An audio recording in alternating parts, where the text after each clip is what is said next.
यावन रावण की संभा शंभू बदो बदरंग लहू लसित सिंदूर सम खूब खेलो रणरंग जो रवि छवि देखी लसित ही खद्योत होत बदरंग त्यो तुव तेज निहार के तखत तेजोताव रंग तखत तेजोताव रंग.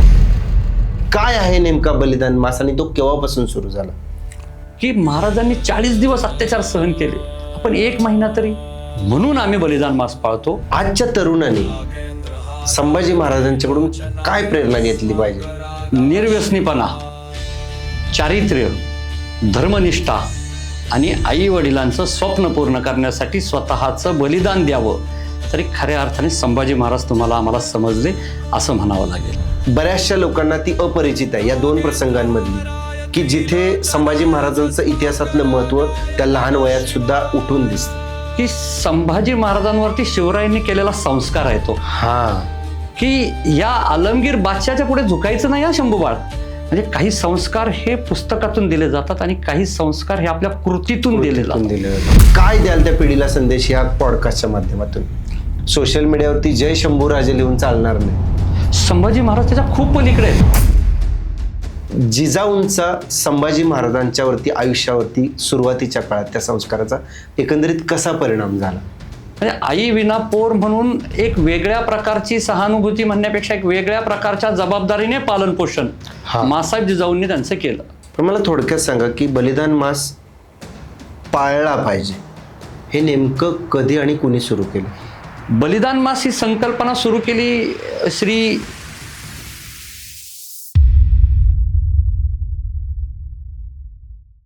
इतिहासातील काही बलिदान फक्त बलिदान नसतात, तर त्या धगधगत्या ज्वाला असतात.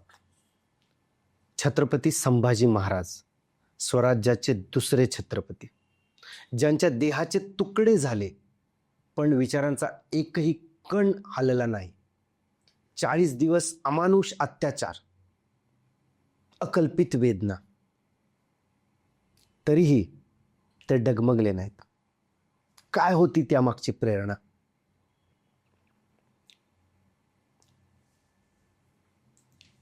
तो शेवट नव्हता, तो एक सर्वोच्च जयघोष होता, नव्या सुरुवातीचा, नव्या पहाटेचा. पण आज आपण त्यांच्या बलिदानाकडे फक्त भावनिक होऊन बघतो, की त्यांच्या विचारांमध्ये सामावून जाऊन काहीतरी शिकण्याचा प्रयत्न करतो? हेच जाणून घेण्यासाठी आज आपल्यासोबत आहेत शंभूचरित्राचे अभ्यासक श्री सचिन ढोबळे सर. आज आपण त्यांच्यासोबत जाणून घेऊया काय आहे संभाजी महाराजांचं आयुष्य आणि आज आपण संभाजी महाराजांना काय समजतो.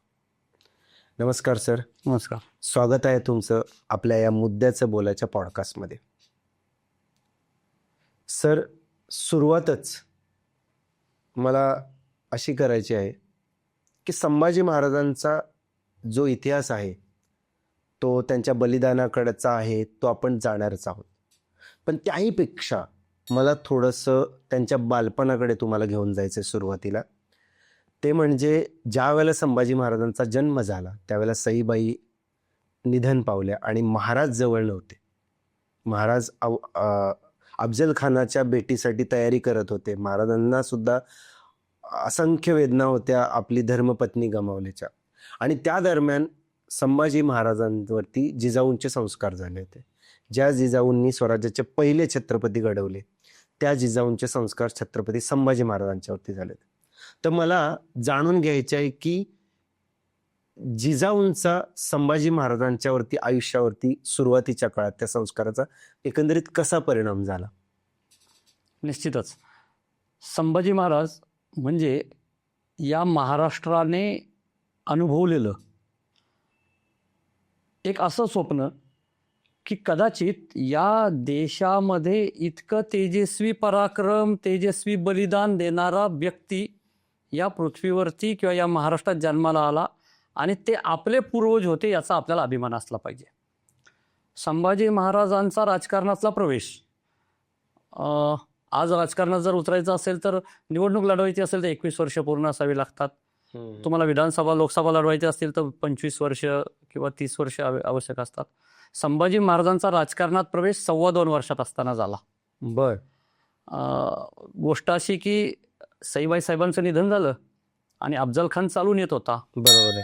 राजगडावरती ज्यावेळी मसलत बसलेली होती मासाहेब जिजाऊंची आणि सगळ्या कारभाऱ्यांची, सगळ्या सरदारांची, त्यावेळी संभाजी महाराजांसाठी शिवाजी महाराज असं म्हणतायत की जर या अफजल खानाच्या युद्धात माझं काही बरं वाईट झालं तर शंभूराजांना गादीवर बसवावं आणि मासाहेब जिजाऊ त्या सगळा पुढचा राज्यकारभार चालवतील. म्हणजे ज्याला राज्यकारभार म्हणजे काय माहीत नाही, स्वराज्य म्हणजे काय माहीत नाही, ज्याचं रडणं खेळणं बागडण्याचं वय, त्याला राजकारणामध्ये प्रवेश घ्यावा लागला. नंतरच्या काळातही बालवयामध्ये संभाजी महाराजांवरती मासाहेब जिजाऊंचं अतीव प्रेम, म्हणजे आई विना पोर म्हणून एक वेगळ्या प्रकारची सहानुभूती म्हणण्यापेक्षा एक वेगळ्या प्रकारच्या जबाबदारीने पालन पोषण मासाहेब जिजाऊंनी त्यांचं केलं. फक्त मासाहेब जिजाऊंनीच नाही, बाकी सगळा जो राणीवासा होता त्या सगळ्या राणीवासाला अतिशय आपलंसं करणारं असा हा बालशंभू, अतिशय लाडीक, अतिशय खेळकर, जणू यशोदेचा कृष्ण अशा स्वरूपामध्ये संभाजी महाराजांचं बालपण या सगळ्या मातृवस्यामध्ये गेलेलं होतं. एका बाजूने खूप लाड, खूप प्रेम आणि एका बाजूला जबाबदारीची जाणीव, नक्कीच. अशा दुहेरी वातावरणामध्ये संभाजी महाराजांचं बालपण फुलत फुलत गेलं होतं. नक्कीच. श्रीकृष्णाप्रमाणेच पराक्रमी आणि तितकंच लढीवाळ, म्हणजे संभाजी महाराजांचं असं वर्णन कदाचित पहिल्यांदाच आम्ही ऐकतोय की खरंच त्यांच्या आयुष्यात असे प्रसंग की श्रीकृष्णाच्या बाबतीत पण आई वडील एका बाजूला, ती ताटातूट आणि जबाबदाऱ्या, म्हणजे संभाजी महाराजांना केवळ सहानुभूतीने नाही तर जबाबदारीने त्यांचं बालपण गेलं. आणि तुम्ही सांगितलेला सुद्धा प्रसंग आहे की 2.25 वर्षाच्या असतानाच त्यांना अप्रत्यक्षरित्या राजकारणात प्रवेश करावा लागला. कदाचित जगातलं एकमेव उदाहरण असेल जे तितक्या लहान वयात कुणी त्यांच्या कार्यक्षेत्रात प्रवेश केला असावा. सर, 2.25 वर्षानंतरचा जो एक मोठा प्रसंग आहे, 9 वर्षाचे असताना संभाजी महाराज मिर्झाराजांच्या 10च्या वेळेला छावणीमध्ये गेले होते आणि तिथून पुढे औरंगजेबाकडे गेले होते ज्या 50व्या वाढदिवसाला महाराजांच्या बरोबर. अशी कोणती गोष्ट की बऱ्याचशा लोकांना ती अपरिचित आहे या 2 प्रसंगांमधली, की जिथे संभाजी महाराजांचं इतिहासातलं महत्त्व त्या लहान वयात सुद्धा उठून दिसतं? अगदी खूप छान प्रश्न विचारला तुम्ही. औरंगजेबाच्या सगळ्या मनसबदारांमध्ये ना सगळ्यात लहान वयाचा मनसबदार म्हणून संभाजी महाराजांचं नाव घेतलं जाईल. वयाच्या 8व्या वर्षी 5,000 मनसबदार संभाजी महाराज होत आहेत. छत्रपती शिवरायांचं ते मुत्सद्देगिरी होती की ज्या मुत्सद्देगिरीमुळे स्वतः न राजा मनसबदारी स्वीकारता संभाजी महाराजांना मनसबदारी स्वीकारायला लावावी आणि औरंगजेबाचं मांडलिकत्व त्यांनी पत्करून किंवा पुढे होणाऱ्या राजकारणासाठी आपण मोकळं राहावं, अशा मागचं ते राजकारण शिवाजी महाराजांचं होतं. त्याच्या पुढे जाऊन मला सांगावं असं वाटेल की आग्र्याच्या दरबारातला जो प्रसंग आहे ना, ज्या प्रसंगात महाराजांनी खिल्लत उधळली वगैरे, त्या प्रसंगाकडे मी कसा पाहतो सांगू तुम्हाला, की संभाजी महाराजांवरती शिवरायांनी केलेला संस्कार आहे तो, की या आलमगीर बादशाच्या पुढे झुकायचं नाही हा शंभूबाळ. हा दिलेला वस्तुपाठ आहे. म्हणजे काही संस्कार हे पुस्तकातून दिले जातात आणि काही संस्कार हे आपल्या कृतीतून दिले जातात.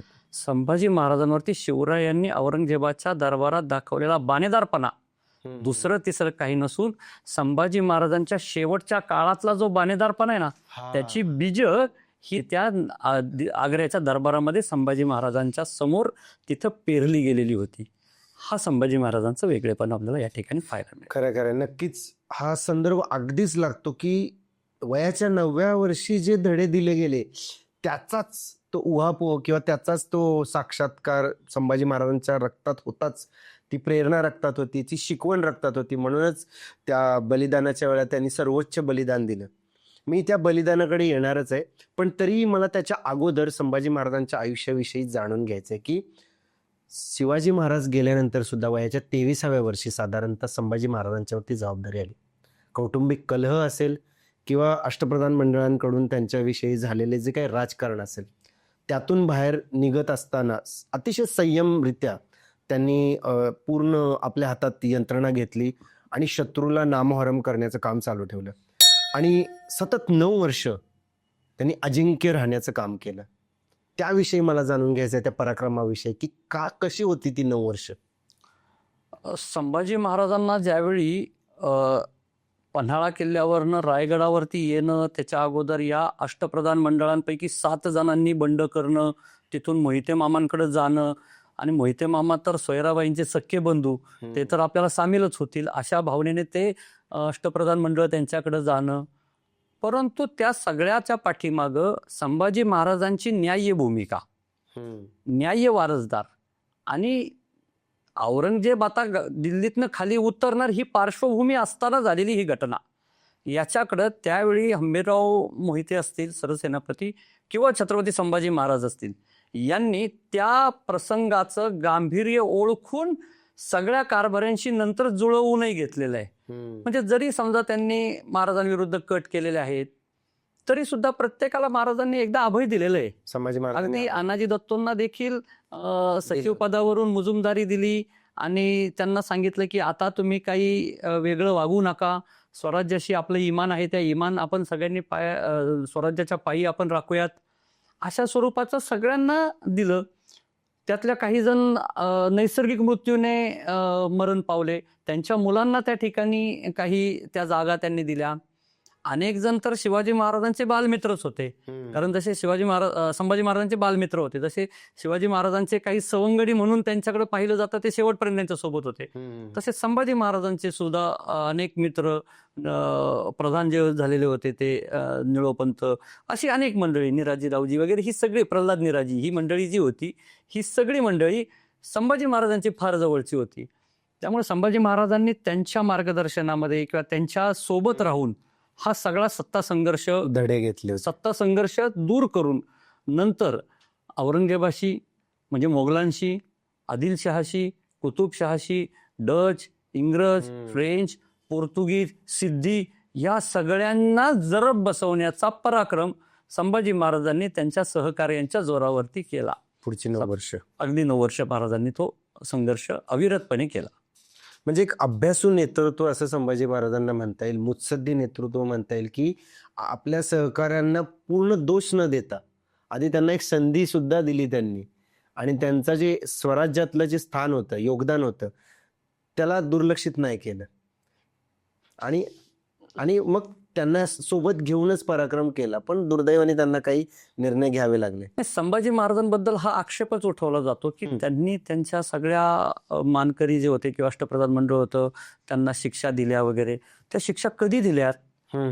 पहिल्यांदा अटकेचं कट केला त्यावेळी, त्यानंतर एकदा त्यांना मारण्याचा प्रयत्न संभाजी महाराजांना झाला. एवढं सगळं झालं तरी संभाजी महाराजांनी त्यांना सगळ्यांना सोडून दिलं, समज दिली, स्वराज्याच्या निष्ठेची त्यांना शपथ दिली.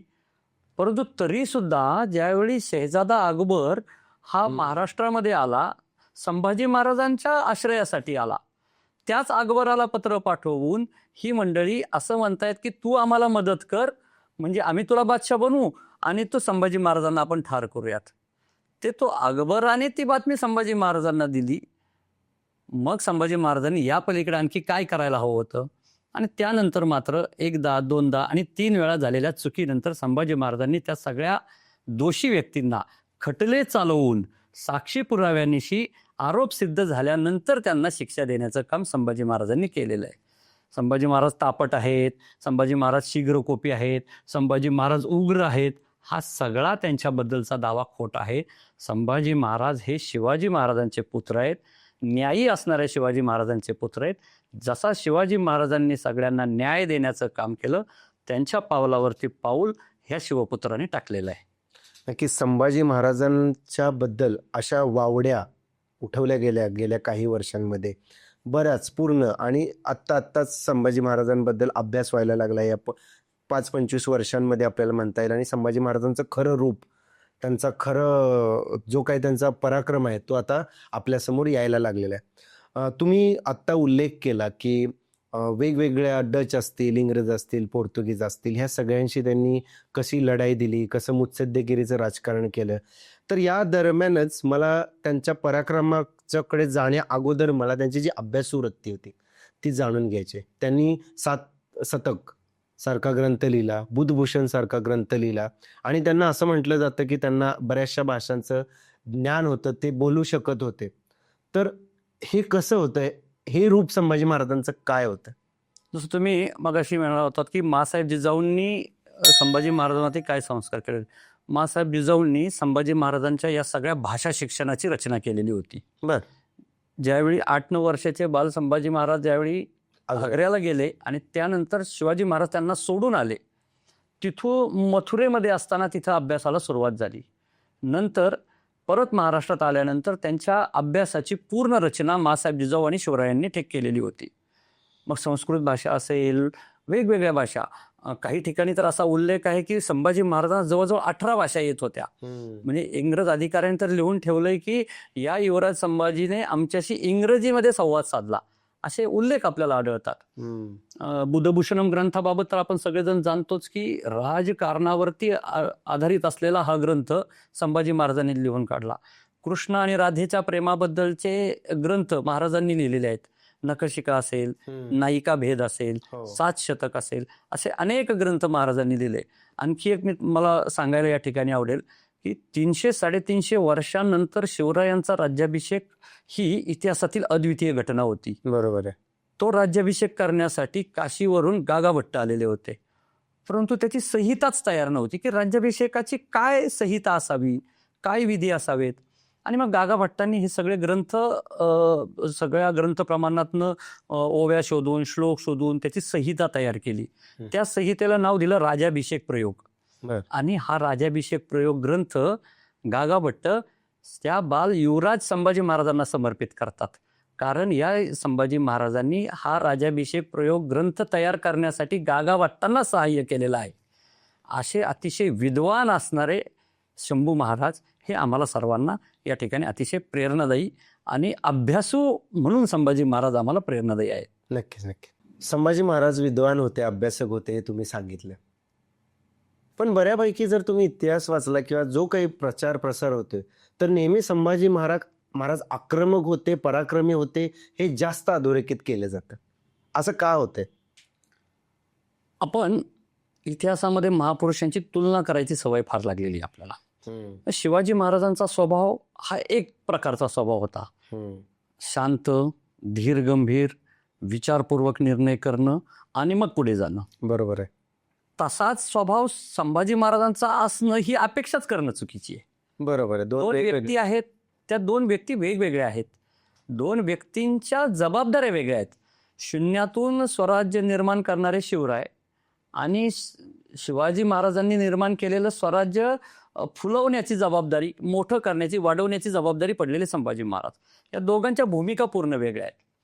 स्वभाव संभाजी महाराजांचा आक्रमक होता का? तर निश्चितच होता. बलदंड शरीरयष्टी, व्यायामानं कमवलेली शरीरयष्टी, आक्रमकता त्याच्यामधनं आलेली, हे सगळं अगदी खरं होतं. परंतु संभाजी महाराज उग्र नव्हते, संभाजी महाराज तापट नव्हते. एखादी व्यक्ती आक्रमक असणं आणि ती व्यक्ती तापट असणं याच्यात फरक आहे. याच्यात फरक आहे. बरोबर. संभाजी महाराजांच्या वयाच्या 23व्या वर्षापर्यंत संभाजी महाराज आक्रमक होते, संभाजी महाराज सडेतोड होते, एक घाव दोन तुकडे अशा स्वभावाचे त्यांचे अनेक प्रसंग आहेत. परंतु याचा अर्थ असा नाही ना की ते शीघ्रकोपी होते, की समोरचा माणूस काही बोलला की लगेच त्याला सडेतोड उत्तर देऊन त्याला तोडणं, असा प्रकार संभाजी महाराजांच्या स्वभावाचा नव्हता. त्यांच्या या स्वभावाचा वापर करून किंवा या स्वभावाला अनेक जणांनी लेबल लावली किंवा त्यांना पाठीमागून मुलावा लावला की संभाजी महाराज शीघ्रकोपी होते. म्हणजे उदाहरणार्थ आता तुम्ही विषय निघाला म्हणून सांगतो, नायिका भेद आणि 7 शतक ग्रंथ लिहिले जे एखाद्या शृंगार रसाचे वर्णन करणारे, राधेच्या शृंगार रसाचं किंवा प्रेम विषयाचे ते ग्रंथ आहेत. म्हणून संभाजी महाराजांचं चारित्र्य हे तसं आहे. त्यांच्या आयुष्यामध्ये अनेक स्त्रिया होत्या किंवा ते तसे होते. हे रंगवणं वेगळं. म्हणजे एखादा व्यक्ती कवी मनाचा असणं आणि तो व्यक्ती स्त्रीलंपट असणं, ह्या जितक्या 2 टोकांच्या गोष्टी आहेत, तितक्याच 2 टोकाच्या गोष्टी संभाजी महाराजांचा स्वभाव आणि संभाजी महाराजांवरती केलेले आरोप, ह्या 2 टोकाच्या गोष्टी आहेत असं मला वाटतं. नाही, नक्की तुम्ही सांगितलं आता की ह्या 2 वेगवेगळ्या गोष्टी आहेत. हेतुपुरस्सर काही लोकांनी तो वेगळा प्रचार केला. जे सुरुवातीपासून विरोधात होते, कदाचित त्यांच्या अनुयायांनी तो चालू ठेवला आणि कसं संभाजी महाराजांना बदनाम करता येईल हा प्रयोग अगदी आत्तापर्यंत चालू ठेवला. आजही काही लोकांचा तो चालूच आहे. कवी मनाचा तुम्ही विषय काढला. आणि कवी मनाचा जेव्हा उल्लेख होतो संभाजींच्या आयुष्यात, तेव्हा कवी कलशांचं स्थान त्यांच्या आयुष्यातून वगळता येत नाही. बलिदानाच्या वेळेला कवी कलशांनी त्यांना दिलेली साथ ही सगळ्यांना माहिती आहे, त्यावरती मी येणारच आहे. पण त्याच्याही आधी कवी कलशांची आणि त्यांची भेट किंवा त्यांचं एकरूप होणं, त्यांचं एकमत होणं, याबद्दल मला तुम्हाला जाणून घ्यायचं की नेमकं कसं त्यांचं कुठे भेट झाली आणि कसं ते एकत्र मित्र झाले इतके. कवी कलशांची भेट आणि संभाजी महाराजांच्या आणि कवी कलशांच्या भेटीचे दोन वेगवेगळे प्रवाह मानले जातात. इतिहासकार काय सांगतात की राज्याभिषेकानंतर शिवाजी महाराजांच्या राज्याभिषेकानंतर कवी कलश महाराष्ट्रामध्ये आले असं काही जण म्हणतात. काही जण म्हणतात की मथुरेमध्ये कवी कलशाची आणि संभाजी महाराजांची भेट झाली. तर काही जण म्हणतात की महाराजांचे गुरु होते, गुरु म्हणण्यापेक्षा शिक्षक होते, गुरु नाही म्हणता येणार, शिक्षक होते, केशव पंडित. ह्या केशव पंडितांच्या सोबत असणाऱ्या व्यक्ती म्हणजे त्यांचा गुरुबंधू म्हणून देखील कवी कलशांचा काही ठिकाणी उल्लेख आलेला आहे. मग या कवी कलशाची आणि संभाजी महाराजांची मैत्री इथून सुरू झाली. ती मैत्री इतकी गाढ होत गेली की एकमेकांवरती विश्वास, मैत्री होण्यासाठी जातीपातीचं, प्रांताचं, वयाचं कोणतंही बंधन नसतं. संभाजी महाराजांची आणि कवी कलशाची मैत्री का झाली हा प्रश्नच मुळात निरर्थक आहे असं मला वाटतं. बरोबर. ती मैत्री इतकी झाली की त्यांनी शेवटपर्यंत संभाजी महाराजांची साथ दिली. स्वराज्याच्या रक्षणासाठी संभाजी महाराजांनी बलिदान दिलं, स्वधर्माच्या रक्षणासाठी संभाजी महाराजांनी बलिदान दिलं. तसं पाहायला गेलं तर कवी कलशाचा आणि स्वराज्याचा तसा सुरुवातीला संबंध काहीच नव्हता. तरी सुद्धा संभाजी महाराजांवरती असलेली निष्ठा, पर्यायाने स्वराज्यावरती असलेली निष्ठा आणि स्वधर्मावरती असलेली निष्ठा ही मित्रापायी आणि मैत्रीमध्ये दिलेलं अतिउच्च बलिदान याचं उदाहरण जर कधी कुठे इतिहासात लिहिलं जाईल तर संभाजी महाराज आणि कवी कलशांच्या मैत्रीचं उदाहरण दिलं जाईल असं मला या ठिकाणी वाटतं. आजची मैत्री पाहिली की ती मैत्री किती क्षणांची आहे याचा प्रश्न पडतो. सगळ्या मैत्री, सगळी नाती आजकाल स्वार्थी झाली आणि नक्कीच या पिढीला, तुम्हाला, आम्हाला सर्वांनाच या दोघांचं उदाहरण वर्षानुवर्ष जोपर्यंत ह्या सृष्टीमध्ये चंद्रसूर्य आहेत तोपर्यंत ह्या मैत्रीचं नाव अगदी अभिमानानं घेतलं जाईल. बलिदानाचा विषय निघालाच आहे. संभाजी महाराजांचं बलिदान सर्वोच्चच आहे आणि ह्या दोघांची मैत्री त्या बलिदानाच्या वेळी काय होती हे पण सिद्ध झालेलं आहे. त्याच्याही आधी जर आपण बघितलं तर एक तरुण राजा छत्रपती झाल्यानंतर, जसं तुम्ही सांगितलं की 23व्या वर्षापर्यंत त्यांचा जो काही स्वभाव होता तो नंतर एक छत्रपती झाल्यावर किंवा महाराजांच्या जाण्यानंतर त्यांच्या स्वभावात खूप बदल झाले. आजच्या तरुणाने संभाजी महाराजांच्याकडून काय प्रेरणा घेतली पाहिजे? संभाजी महाराजांकडनं निर्व्यसनीपणा, चारित्र्य, धर्मनिष्ठा आणि आई वडिलांचं स्वप्न पूर्ण करण्यासाठी स्वतःचं बलिदान द्यावं, ह्या 4 गोष्टी जरी घेतल्या ना तरी खऱ्या अर्थाने संभाजी महाराज तुम्हाला आम्हाला समजले असं म्हणावं लागेल. संभाजी महाराजांना नुसतंच सोशल मीडियावरती जय शंभूराजे लिहून चालणार नाही. संभाजी महाराज त्याच्या खूप पलीकडे आहेत. नक्कीच. शंभूराजे ही म्हणजे तसं पाहायला गेलं तर 23व्या वर्षी झालेला राजा औरंगजेबाशी तह करून दक्षिणेमधली सुभेदारी सहज मिळवू शकला असता. बरोबर आहे. त्यावेळेला किंवा शिवरायांनी देखील अशी 2 पावलं मागे येण्याची भूमिका अनेकदा बजावलेली आहे. तेव्हा मिर्झाराजे जयसिंगांशी तह केला, 23 किल्ले दिले वगैरे, हे सगळा इतिहास आपल्याला माहिती आहे. संभाजी महाराज तह करू शकले असते. बरोबर आहे. परंतु संभाजी महाराजांना हे माहीत होतं स्वराज्य आता फुलू लागलंय, आता या रयतेच्या मनामध्ये आत्मविश्वास निर्माण झालाय, आता या रयतेला स्वातंत्र्याची स्वप्न पडायला लागली आहेत आणि आता जर मी औरंगजेबाशी तह केला, आता जर मी माघार घेतली तर माझ्या वडिलांशी प्रतारणा होईल, त्या स्वराज्याशी प्रतारणा होईल, त्या रयतेशी प्रतारणा होईल. त्यामुळे संभाजी महाराजांचं बलिदान जे आहे ना, ते बलिदान फक्त एका भूमिकेतनं नाहीये की औरंगजेबाला विरोध करायचा आहे. ते स्वतः ज्यावेळी छत्रपती होत आहेत, या भूमीचे पती होत आहेत, मालक होत आहेत, त्यावेळी त्या रयतेच्या आशा आकांक्षांचं प्रतिबिंब महाराजांच्या प्रत्येक कृतीत उमटलंय. संभाजी महाराजांकडनं इतक्याच तेजस्वी आणि दैदिप्यमान पराक्रमाची अपेक्षा इथली गोरगरीब रयत करत होती आणि त्याला साजेसा असा माझा राजा त्यावेळी वागलेला आहे. नक्की. संभाजी महाराजांचं बलिदान पूर्णपणे जाणून घ्यायचं आहे आपल्याला. 40 दिवस संभाजी महाराजांच्यावरती अत्याचार झाले. ते पकडले गेले. त्याच्या मागची पण वेगळी स्टोरी आहे की आपल्यांनीच दगा केला. मला त्या विषयात नाही जायचं. मला जाणून घ्यायचं ते 40 दिवसांबद्दल. त्या 40 दिवसांमध्ये संभाजी महाराजांच्या वरती जे अत्याचार वर्णले गेले वेगवेगळ्या पुस्तकांमधून, चित्रपटांमधून, नाटकांमधून वगैरे, त्या अत्याचारांव्यतिरिक्त काय इतिहास सांगतो, काय संभाषण झालं असावं औरंगजेबामध्ये आणि त्यांच्यामध्ये? संभाषणाबाबत सांगेलच, परंतु अत्याचार कसे झाले थोडंसं वेगळेपणाचं या सांगतो की जे साके मुस्तैद खान असेल, खफी खान असेल, हे औरंगजेबाच्या चरित्रकारांनी लिहून ठेवलेले. तुमच्या आमच्याकडे तर त्यावेळी लेखण्या नव्हत्या किंवा आमचा राजा कैद झाल्यानंतर तर आम्ही सगळं अवाक होतो.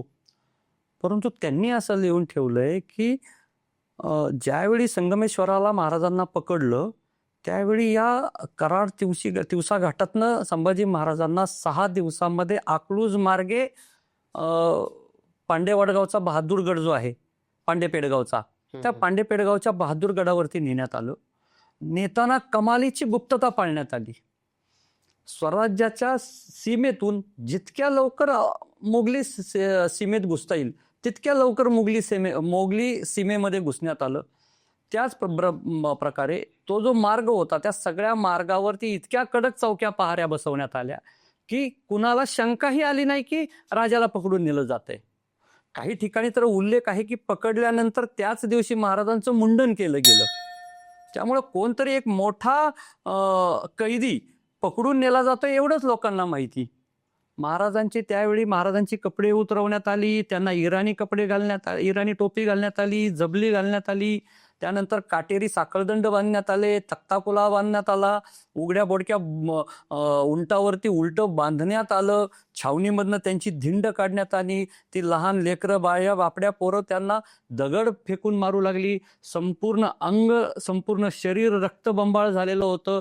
शरीरावरचं रक्त गोठलेलं होतं. त्या गोठलेल्या रक्तावरती माशा वसाव्यात अशा स्वरूपातलं ते सगळं चित्र होतं. रोज महाराजांना छावणीमध्ये नेलं जायचं. दिवसभरामध्ये त्यांना जे काही प्रश्न विचारले जायचे त्या प्रश्नामध्ये प्रमुख प्रश्न होते की कोणकोणते सरदार आमचे फितूर होते आणि तुझ्या सगळ्या खजिन्याच्या किल्ल्या किंवा तुझ्या सगळ्या गड किल्ल्यांच्या जे काही किल्ल्या किंवा जे काही मालकी आहे ती आम्हाला दे. या प्रकारचे प्रश्न विचारले जात होते. परंतु त्याच्याही पुढे जाऊन अत्याचार फार होत होते. रोज त्यांची कातडी सोलली जायची, त्याच्यावरती रोज उकळतं पाणी टाकलं जायचं, मिठाचं पाणी टाकलं जायचं. रोज त्यांची नखं ही चिमट्याने उपटली जायची, केस त्यांचे उपटले गेलेले आहेत. संभाजी महाराजांचे डोळे औरंगजेबाने काढण्याचं कारण असं, औरंगजेबाला संभाजी महाराजांच्या डोळ्यांची भीती वाटली. कैदेत असणाऱ्या संभाजी महाराजांची आलमगीर बादशाह म्हणवणाऱ्या औरंगजेबाला भीती वाटली. ज्यावेळी औरंगजेबांच्या समोर संभाजी महाराजांना उभं करण्यात आलं त्यावेळी तो गुडघ्यावरती आला असं म्हणतात आणि अल्लाच्या आभाराच्या रुकाता म्हणायला लागला. त्यावेळीही संभाजी महाराज कवी कलशाला म्हणतायत, कवी कलश तुम्ही तर कवी आहात, एखादी कविता म्हणून दाखवा. आणि त्या मरणाच्या दारामध्ये कवी कलश कविता करतो. यावन रावण की संभा शंभू बदो बदरंग, लहू लसित सिंदूर सम खूब खेलो रणरंग, जो रवि छवि देखी लसित ही खद्योत होत बदरंग, त्यो तुव तेज निहार के तखत तेजतावरंग, तखत तेजतावरंग. याचा अर्थ असा आहे, ज्याप्रमाणे रावणाच्या सभेमध्ये बजरंगाला बांधून ठेवलं होतं, ज्याप्रमाणे सूर्याचा तेज पाहून एखादा काजवा खजील होतो, त्याप्रमाणे हे राजा तुझं तेज पाहून साक्षात औरंगजेब गुडघ्यावरती आलाय. ही कविता संभाजी महाराजांच्या बद्दल कवी कलश म्हणतो. ज्यांना माहिती आहे की पुढच्या काही दिवसात, पुढच्या काही क्षणामध्ये हा औरंगजेब, ज्यांनी स्वतःच्या भावांना ठार मारले, ज्यांनी स्वतःच्या बापाला कैदेत टाकलंय, ज्याचा स्वतः सोडून कुणावरही विश्वास नाही, ज्यांनी शिखांच्या अनेक महापुरुषांना, धर्मगुरूंना त्या ठिकाणी ठार मारलंय, त्या संभाजी महाराज त्याच्या समोर संभाजी महाराज उभे आहेत. मृत्यूच्या दाढेत बेदरकारपणे मृत्यूला सामोरं कसं जायचं असतं ना, हे संभाजी महाराज आम्हाला शिकवतात. संभाजी महाराज ज्या वेळी हे प्रश्न विचारले जात होते आणि त्यावेळी उत्तर देत नव्हते, या सगळ्या वेदनेने फक्त त्यांच्या मनामधनं तो उच्छ्वास बाहेर पडायचा. कणतही नव्हते, रडतही नव्हते, 2च शब्दांचा उच्चार होत होता, जगदंब जगदंब आणि आबासाहेब आबासाहेब. आबासाहेबांना ते सांगत होते, आबासाहेब, तुम्ही सांगितलेलं किंवा तुम्ही पाहिलेलं स्वप्न पूर्ण करण्यासाठी मी माझ्या जीवाची बाजी देतोय. तुम्ही पाहिलेलं स्वप्न पूर्ण करण्यासाठी माझ्या प्राणांचं देखील मी बलिदान करतोय. परंतु तुमच्या नावाला आणि या स्वराज्याला कुठंही बट्टा लावू देणार नाही, बट्टा लागू देणार नाही. हे त्या बलिदानाचं वैशिष्ट्य आहे. तुम्ही सांगितलं की कोणते प्रश्न विचारले जात होते, की स्वराज्याच्याच किल्ल्या कुठे आहेत किंवा सरदार. पण नेहमीच संभाजी महाराजांच्या विषयी जेव्हा जेव्हा विषय निघतो तेव्हा तेव्हा त्यांना धर्मरक्षक अशी एक पदवी दिली जाते. आणि त्याचा संदर्भ असा लावला जातो की त्या 40 दिवसाच्या कालावधीत संभाजी महाराजांना अशी एक ऑफर दिली होती किंवा असा एक पर्याय दिला होता की तू धर्म बदल, मग आम्ही तुला सोडतो, तू आमच्या धर्मात ये, आम्ही तुला सोडतो. आणि म्हणून त्यांनी धर्मासाठी बलिदान दिलं, म्हणून त्यांना धर्मरक्षक नाव पडले. तर खरोखर हे झालं होतं का की त्यांना धर्म बदलायला सांगितलं होतं का, असा उल्लेख आहे का? अगदी बरोबर. औरंगजेबाचा जर इतिहास पाहिला तर औरंगजेब स्वतःला गाझी म्हणवतो. म्हणजे औरंगजेब हा क्रूर इस्लामला मानणाराच होता. डोक्यामध्ये फक्त धर्मयुद्ध म्हणजे जिहाद घेऊनच दक्षिणेमध्ये उतरलेला होता. संभाजी महाराजच नाही, ज्या ज्या मुस्लिमेतर राजा किंवा मुस्लिमेतर राजे रजवाडे असतील त्या सगळ्यांना त्यांनी अशाच पद्धतीनं धर्मांतरण करण्यासाठी सांगितलेलं आहे. संभाजी महाराजांना त्या 30-40 दिवसांमध्ये प्रश्न विचारले आहेत का, तर त्याचे अस्सल पुरावे अजून काही आपल्या समोर आलेले नाहीयेत. चिटणीसाची बखर जी आहे त्या चिटणीसाच्या बखरीमध्ये याचा पहिल्यांदा उल्लेख येतो. तो उल्लेख असा येतो की औरंगजेबाने संभाजी महाराजांना विचारलं की मी तुला सोडून देतो, परंतु तू धर्म परिवर्तन करशील का, धर्म बदलशील का, इस्लाम कबूल करशील का. आता वाक्य अर्ध इथं संपतं आणि त्याचं उत्तर संभाजी महाराजांचं असं दिलं जातं की जर तू तुझी मुलगी मला देणार असेल तर मी धर्म बदलतो. हे उत्तर जर पहिलं वाक्य जर खोटं असेल तर दुसरंही वाक्य खोटं असेल, आणि पहिलं वाक्य बरोबर असेल तर दुसरे वाक्य बरोबर असेल. परंतु चिटणीस बखर सोडून आणखी 1-2 बखरी सोडून अस्सल कागदपत्रांमध्ये त्या 30-40 दिवसांमध्ये धर्म परिवर्तन करायची मागणी औरंगजेबाने केल्याचे अस्सल पुरावे नाहीत. परंतु म्हणून संभाजी महाराज धर्मरक्षक किंवा धर्मवीर नाहीत असा त्याच्या मागचा उल्लेख होत नाही. संभाजी महाराजांचं संपूर्ण 32 वर्षाचं आयुष्य हे धर्मवीराचं आयुष्य आहे. संभाजी महाराजांनी स्वराज्यासाठी बलिदान केलं, स्वधर्मासाठी बलिदान केलं. ज्यावेळी औरंगजेब बादशाह दक्षिणेमध्ये उतरतोय त्यावेळी संभाजी महाराज रामसिंगाला म्हणजे मिर्झाराजे जयसिंगांना पत्र लिहित आहेत की सांप्रत त्या यवनाधमास असे वाटू लागले आहे की आम्ही हिंदू सत्वशून्य झालो आहोत, परंतु प्रजापालनाचा मी माझा क्षत्रिय धर्म सोडू शकत नाही. यवनाधम आणि आम्ही हिंदू सत्वशून्य झालो आहोत का, ही 2 वाक्य ही संभाजी महाराजांचं धर्मपरायणत्व सिद्ध करण्यासाठी पुरेशी आहेत. संभाजी महाराज आपल्या वडिलांना म्लेंचेच क्षय दीक्षित म्हणतात. संभाजी महाराज जे संभाजी महाराजांचे शिलालेख उपलब्ध आहेत, पत्रसंग्रह उपलब्ध आहे, या सगळ्या पत्रसंग्रहामध्ये संभाजी महाराज हे धर्मरक्षक आणि धर्मनिष्ठ म्हणूनच समोर आलेले आपल्याला पाहायला मिळतात. एक साधा प्रश्न मी तुम्हाला विचारतो की शिवाजी महाराजांच्या सैन्यामध्ये अमुक अमुक मुसलमान सरदार होते असं पाहिलं जातं. ऐकलंय का हो संभाजी महाराजांच्या सैन्यामध्ये किती मुस्लिम सरदार होते? नाही. त्याचं कारण असं, शिवाजी महाराज आपल्या भावाला पत्र लिहितात की सैन्यात तुर्क असतात, जय कैसा मिळतो. व्यंकोजी राजाला पत्र लिहितात की मी मुसलमानांशी किंवा तुर्कांशी बांधतोय आणि तुझ्या सैन्यात तुर्क आहेत, ते सैन्यात असताना जिंकू शकणार नाही. हा संस्कार संभाजी महाराजांवरती झालेला आहे. शिवाजी महाराजांच्या सैन्यातल्या त्या सगळ्या मुस्लिम सरदारांवरती तर आता अनेक लेखन झालेलं आहे, अनेक जणांनी त्याच्यावरती भाष्य केलेलं आहे. ती सगळी ओनी पुरे काहीतरी 10-12 नावं आहेत, त्यातली शेवटपर्यंत एकनिष्ठ राहिलेली काहीतरी 4-5च नावं आहेत वगैरे वगैरे. त्याच्यात मी आता जात नाही. परंतु संभाजी महाराजांच्या सैन्यामध्ये मात्र एकही नाव सापडत नाही. त्याचं कारण असं, संभाजी महाराज कमालीचे धर्मनिष्ठ होते. संभाजी महाराज धर्मवीरच होते, कारण या स्वधर्मासाठी, स्वराज्यासाठी, स्वराष्ट्रासाठी, स्वभाषेसाठी, स्वसंस्कृतीसाठी संभाजी महाराजांनी बलिदान दिलेलं आहे. ते स्वराज्य रक्षक होतेच. स्वराज्य रक्षक असणं हे संभाजी महाराजांना कर्तव्य म्हणून आलं होतं, परंतु या कर्तव्याबरोबर स्वधर्माचं पालन हे जबाबदारी म्हणून संभाजी महाराजांनी पेललं आणि ती जबाबदारी त्यांनी शेवटच्या क्षणापर्यंत तशीच अतिशय अभिमानाने मिरवली आणि ती पेलली. म्हणून ते स्वराज्य रक्षक तर आहेतच, परंतु ते धर्मवीरही आहेत, हे अभिमानाने सांगावंसं वाटतं. नक्की. धर्मरक्षक पदवी किंवा धर्मवीर हा जो बहुमान आहे तो फक्त त्या 40 दिवसामध्ये विचारलेल्या एका वाक्यामुळे त्यांना मिळालेलं नाही, हे लोकांनी समजून घेतलं पाहिजे. अगदी बरोबर. असा कोणता त्यांच्या समोर पर्याय ठेवला होता याच्याबद्दलही इतिहासात ठाम मत नाहीये. आणि जसं तुम्ही म्हणाला की पहिलं वाक्य बरोबर असेल तर दुसरंही बरोबर असेल, आणि पहिलं वाक्य चुकीचं असेल तर दुसरंही चुकीचं असेल, पण केवळ त्या 40 दिवसाच्या प्रसंगांवरून संभाजी महाराजांचा धर्माभिमान किंवा त्यांचं कार्य दुर्लक्षित करून चाललं नाही, हे आपण खऱ्या अर्थाने ते लक्षात घेतलं पाहिजे. अगदी वयाच्या 2.25 वर्षापासून ते 32व्या वर्षापासून आयुष्यातल्या प्रत्येक क्षणात आणि रक्ताच्या प्रत्येक थेंबात त्यांचा धर्माभिमान होता, हेच मला आता या तुमच्या संभाषणावरून आणि या सगळ्या पुराव्यांवरून जाणवतंय. सर, धर्माभिमान, धर्मरक्षक म्हटलं की दुसऱ्या धर्माचा द्वेष करणे हे एक बिरुद लावलं जातं, आणि आता त्याचा संदर्भ नाही म्हणता येणार, पण त्या बलिदानाशी मिळून संभाजी महाराजांनी जे अत्याचार सहन केले 40 दिवसामध्ये,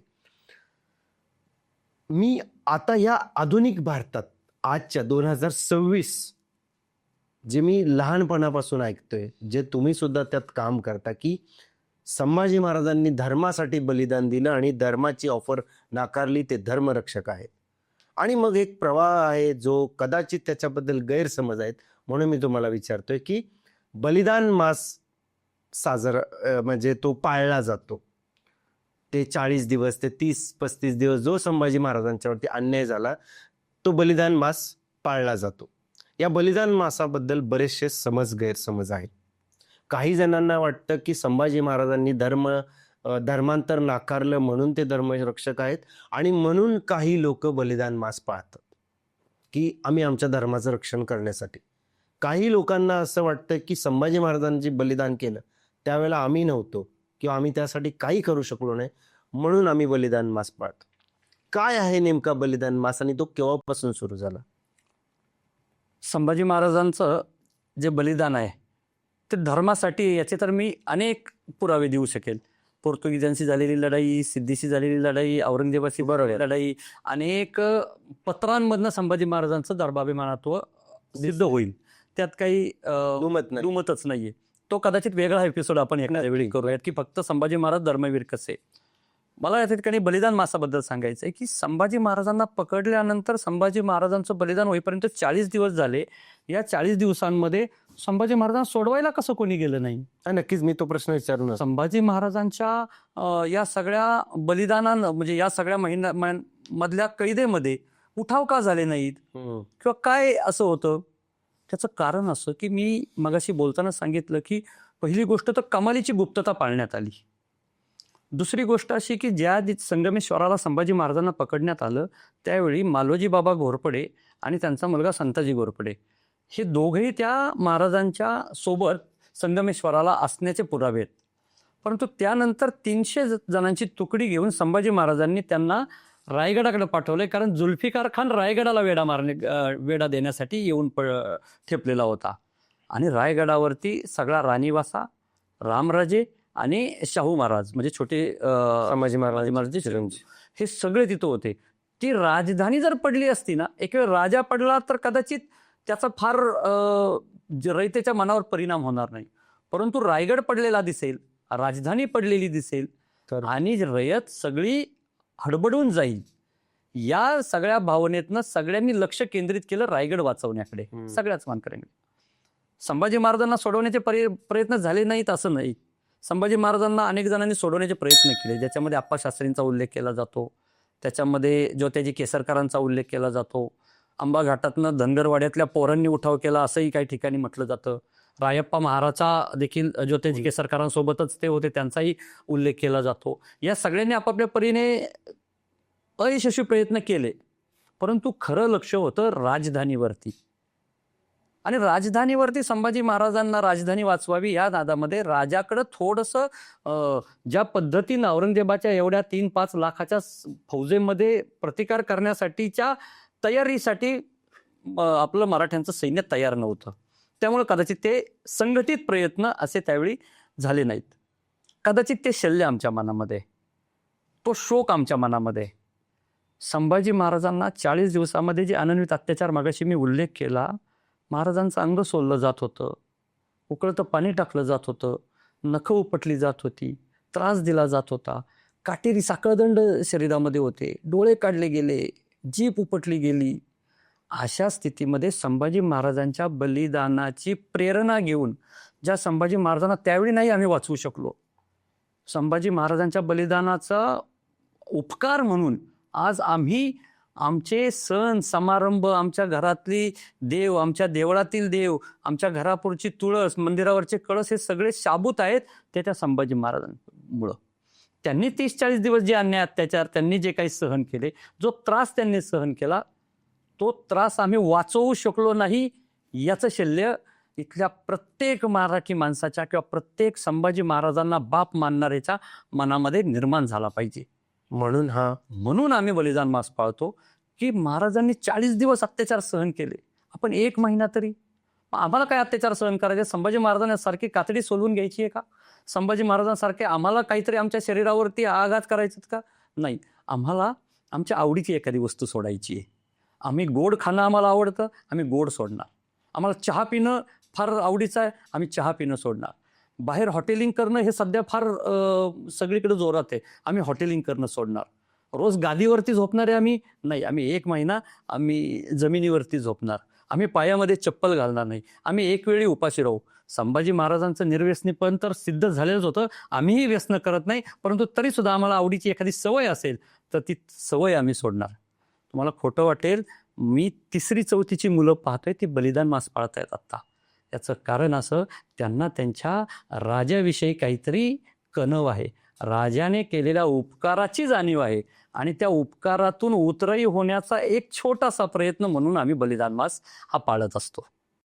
बलिदान मास काय असतं आणि ते का पाळलं जातं हे तुम्ही सांगितलंच. पण मला थोडक्यात सांगा की बलिदान मास पाळला पाहिजे हे नेमकं कधी आणि कुणी सुरू केलं? संभाजी महाराजांच्या चरित्राचा अभ्यास हा गेले एक 50 वर्षांपासून जरा सकारात्मकतेने व्हायला लागला. बरोबर आहे. मनात प्रश्न यायचा की अरे इतक्या मोठ्या तेजस्वी शिवसूर्याचा मुलगा हा व्यसनाधीन कसा असेल, स्त्रीलंपट कसा असेल, आपलंच स्वराज्य औरंगजेबाच्या घशात घालण्यासाठी कसा प्रयत्न करेल. आणि म्हणून मग चिकित्सक अभ्यास सुरू झाला. त्याच्या अगोदरचा खरा अभ्यास हा वासी बेंद्रे, त्याच्यानंतर डॉक्टर कमल गोखले, सच्चिदानंद शेवडे, त्याच्यानंतर ह्या सगळ्या मंडळींनी तो पुराव्यानिशी तुकड्या तुकड्यांमध्ये म्हणजे केलेला होता. मग त्याचं शिस्तबद्ध डॉक्टर कमल गोखलेंनी तर त्याच्यावरती प्रबंध तयार केला, सगळ्या कागदपत्रांनिशी तो समोर ठेवला आणि मग त्याच्यावरती संभाजी महाराजांचे पैलू उमटत गेले. बलिदान मास ही संकल्पना सुरू केली श्री भिडे गुरुजींनी. भिडे गुरुजींनी साधारण 1983 साली शिवप्रतिष्ठानची सुरुवात केली आणि त्या शिवप्रतिष्ठानच्या सुरुवातीचाच त्यांचा उद्देश असा होता की या देशामध्ये शिवशंभू रक्तगटाची पिढी तयार करणं, म्हणजे शिवाजी महाराजांना मानणारे आणि संभाजी महाराजांना मानणारे. पण तुम्ही म्हणताय तसं सुरुवातीला शिवाजी महाराजांना मानणारे ठीक आहेत ना हो, संभाजी महाराजांना का मानायचंय? मग संभाजी महाराजांनी काय केलं तर अरे धर्मासाठी बलिदान दिलंय. मग कसं दिलंय? एवढे अत्याचार सहन करून दिलंय. मग त्यातनं उतराई होण्यासाठी आपल्याला काय करायचंय? तर त्यांनी जसे अत्याचार सहन केले त्याच्या ह्याच्यातनं उतराई होण्यासाठी, त्या कर्जातून उतराई होण्यासाठी आपण थोडाच त्रास सहन करू, आपल्या आवडीच्या गोष्टी सोडू, 1 महिनाभर संभाजी महाराजांचं चरित्र अभ्यासू. नक्कीच. श्री संभाजी सुहृदय नावाचे त्यांनी 37 श्लोक लिहिलेले आहेत. ते श्लोकाचा आम्ही अनुयायी करू, त्या श्लोकाचं आम्ही पाठांतर करू, त्या श्लोकांच्या आधारे संभाजी महाराज आम्ही जाणून घेऊ. हे 1987 पासून सुरू केलं. सुरुवातीला काही मर्यादित ठिकाणी असणारी चळवळ आता खेड्यापाड्यामध्ये, शहरांमध्ये, आबालवृद्धांमध्ये, म्हणजे माझ्या शाळेमधल्या 3रीच्या मुलीपासनं तर माझ्या शेजारी राहणारे एक 80-85 वर्षांचे आजोबा इथपर्यंत ही सगळी मंडळी आपापल्या परीने बलिदान मास पाळून संभाजी महाराजांना या ठिकाणी खऱ्या अर्थाने आदरांजली अर्पित करत असतात. म्हणजे म्हणायला आज खऱ्या अर्थाने मला तरी कळालं की बलिदान मास कुठे सुरू झाला, तो कोणी सुरू केला? तर संभाजी भिडे गुरुजींनी साधारणतः 1987 साली हा सुरू केला आणि आज तो महाराष्ट्रभर नव्हे देशभर त्याचा प्रचार प्रसार झाला आणि आपापल्या परीने प्रत्येकजण संभाजी महाराजांना आदरांजली वाहतो. सर, आदरांजली वाहतोय जो तरुण आहे, खास करून तरुण वर्ग आहे, ज्याचा वयोगट 15 ते 25 आहे. समाजातल्या काही लोकांना प्रश्न पडतो की जी ही पिढी आहे जी 40 दिवस बलिदान मास पाळते, ती राहिलेले 324 दिवस वर्षातले संभाजी महाराजांचे विचार आचरणात आणते का? आणि त्याचं उत्तर म्हटलं तर काही ठिकाणी नाही आहे, काही ठिकाणी आहे. काय द्याल त्या पिढीला संदेश या पॉडकास्टच्या माध्यमातून?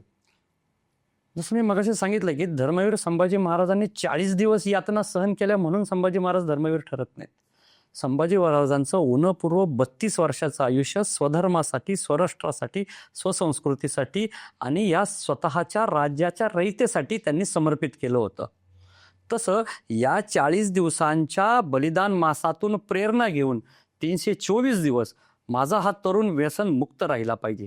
माझा हा तरुण स्त्रियांबद्दल, परस्त्रीबद्दल किंवा मुलींबद्दल, इतरांबद्दल आदर बाळगणारा असला पाहिजे. तो स्वतः धर्मनिष्ठ असला पाहिजे. तो स्वतः न्याय नीतीने वागणारा असला पाहिजे. तो सगळ्या या स्वबोधाच्या, स्वसंस्कृतीच्या रक्षणासाठी 324 दिवस त्याने वागण्यासाठी ही 40 दिवस त्याने प्रेरणा घ्यायची आणि या 40 दिवसातनं मिळालेली शिदोरी त्याने 324 दिवस पुरवायची आणि पुन्हा एकदा रिफिल करण्यासाठी स्वतःला हे 40 दिवस बलिदान मास पाळायचा आहे असं आम्ही सगळ्यांना सांगत असतो. आणि अशाच पद्धतीनं जो या 30 दिवस 40 दिवस संभाजी महाराजांचं बलिदान मास पाळतो, खात्री आहे उरलेले 324 दिवस तो धर्मनिष्ठेने, राष्ट्रनिष्ठेने आणि समाजाप्रती संवेदनशीलतेनेच वागतो. तो तसाच व्यसनमुक्त होतो. तो तसाच स्त्रियांबद्दल आदर निर्माण करणारा होतो. तो तसाच राष्ट्राविषयी, धर्माविषयी अभिमान बाळगणारा होतो आणि त्याने व्हावं म्हणून प्रेरणा देण्यासाठी हा बलिदान मास आम्ही सगळेजण या ठिकाणी पाळत असतो. सर, तुम्ही खूप महत्त्वाचा मुद्दा मांडला आणि खूप खूप परखडपणे कान उघडणी केली त्या लोकांची ज्यांना असं वाटतंय की बलिदान मास पाळणारा जो युवक आहे तो नाटक करतो, तो बेगडी आहे आणि तो फक्त 40 दिवसच संभाजी महाराजांचं स्मरण करतो ते इतरांना दाखवण्यासाठी. पण तसं न होता तुम्ही जो अगदी आधुनिक काळातला जो शब्द वापरला की रिचार्ज करतोय तो स्वतःला त्या 40 दिवसात, जेणेकरून पुढचे 324 दिवस वर्षातले तो त्या विचारांवरती वागेल आणि तो वागतोय हे समजून घेतलं पाहिजे. फक्त माती भडकवणं हा याच्या मागचा उद्देश नसून आपल्या राजाला समजून घेणं, त्याचे विचार समाजापर्यंत पोहोचवणं हे खरं बलिदान मासाचं उद्दिष्ट आहे. सर, खूप चर्चा करायची आहे पण वेळ खरंच फार कमी आहे, त्यामुळे आज आपल्याला इथंच थांबावं लागतंय. आम्ही नक्की प्रयत्न करू की तुम्ही पुन्हा एकदा येऊन जसं सांगितलं की वेगळा एक एपिसोड याच्यावरती होऊ शकतो. सर, तर त्याबद्दल आम्हाला खरंच वाईट वाटतंय आज की आपण हा एपिसोड आज इथंच थांबवतोय. तुम्ही ह्या पॉडकास्टसाठी इथंपर्यंत आलात त्याबद्दल तुमचे खरंच मनापासून धन्यवाद. तुमच्या या विचारांनी आजच्या तरुणांना जे बलिदान मास पाळत आहे त्यांना तर प्रेरणा मिळेलच, पण जे बलिदान मास पाळत नाही आहेत किंवा ज्यांना खरंच संभाजी महाराजांचं बलिदान काय होतं ते वाचलेलं नाही, अनुभव नाही, ते या पॉडकास्टच्या माध्यमातून समजेल. मंडळी, आजची चर्चा इथंच संपते, पण ही चर्चा जरी संपत असली तरी संभाजी महाराजांचं बलिदान त्यामुळे दुर्लक्षित करून चालणार नाही. संभाजी महाराजांनी आपला देह या स्वराष्ट्रासाठी, स्वराज्यासाठी, स्वधर्मासाठी गमावला. जगातलं सर्वोच्च बलिदान त्यांनी आपल्या धर्मासाठी दिलं. आपण काय करू शकतो आपल्या स्वधर्मासाठी, आपल्या स्वराज्यासाठी आणि आपल्या राजासाठी? तर ते म्हणजे बलिदान मास पाळण्याची जी काही 40 वर्षांची परंपरा आहे, ॲटलिस्ट आपण ती तरी फॉलो करू शकतो. बलिदान मास पाळणं कदाचित सोपं असेल, पण बलिदान मास झाल्यानंतर वर्षातले बाकीचे दिवस तुम्ही त्या बलिदान मासातून काय शिकला हे जर फॉलो करत नसाल तर तो बलिदान मास होऊ शकत नाही. आणि मग संभाजी महाराजांना आदरांजली आपण वाहिलीच नाही असा त्याचा अर्थ होतो. तुमच्या कृतीतून ते दिसलं पाहिजे हेच या आजच्या पॉडकास्टमधून लक्षात आलं. आमच्या या पॉडकास्टद्वारे जर आपल्यापैकी एकाला जरी प्रेरित होता आलं तरी आमचा हा पॉडकास्ट सार्थकी लागला असं समजतो. आणि आजची चर्चा इथेच थांबवतो. पुन्हा भेटूया नव्या मुद्द्यासह नव्या पॉडकास्टमध्ये. तोपर्यंत धन्यवाद.